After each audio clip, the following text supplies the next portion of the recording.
Yes indeed, it's time for a good old-fashioned classic Decepticon. So here I go with Generations Darkmount.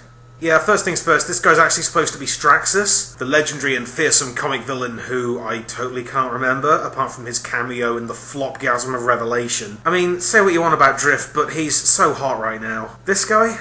I'm struggling. So Straxus becomes the latest member of the replacement name crew, taking the name of his Doom Fortress bachelor pad, because apparently it's quite hard to get a trademark on a name that Bob Budiansky pulled out of his ass 25 years ago. I mean, really, who else is going to be using the word Straxus? Anyway, this chap's an unusual and pretty cool robot. He's imposing and corpulent, like a proper aristocrat bastard. His colours are damn good too, with this regal blue, this grey that isn't that boring, and a tasteful splodge of red on the arms and these almost Triforce things on his moobs. His head's nice and weird. It looks like he's just stretched a manta ray over his neck. His arms as well are way neat, with these big gobby ball sockets and these two-way elbow joints. Clasping fingers too, always a treat. His puny little ball joint ankles are worryingly thin. I'm not sure about these peculiar thigh guard thingies either, they seem a bit oddly placed. And guys, it's been a long time since I saw this much brazen balls out kibble. But oh man, check out these weapons. First off, he's got this cruel pickaxe thingy. He can kind of almost hold it in two hands, but not really. Whatever, I'm down. And on top of that, it comes with no less than 3 clip-on cannons. There's a missile pod, a rifle, and a thing.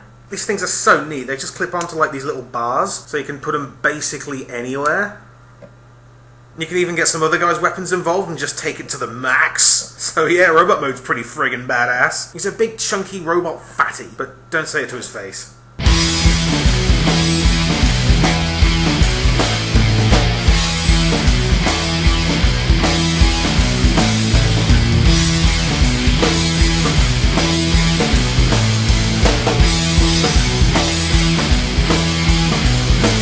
That's not a mode.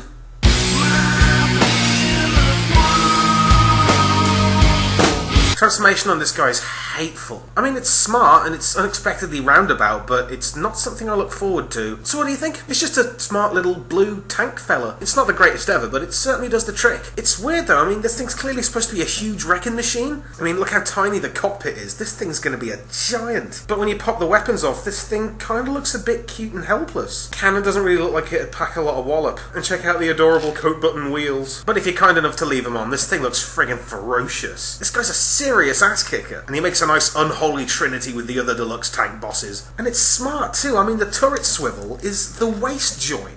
That's genius. So yeah, in the end, I'm really pleased Straxus got a toy. I'm just surprised it happened so soon. I mean, I'm sitting there like a dickhead with a gaping, obvious Blitzwing-shaped hole in my classics shelf, and this obscure fat asshole shows up instead. I don't think I'm exaggerating when I say that the range of Autobots coming out now is bonerific, but the cons are noticeably thin on the ground and sort of look a bit sad. I mean, Skullgrin? Are there really so few memorable Decepticons that we're having to resort to the obscure comic characters already? You know, I don't hate this toy, but honestly, I would have been more excited about Emirate Zaran or Combat Colin. Still, thanks anyway. Anyway.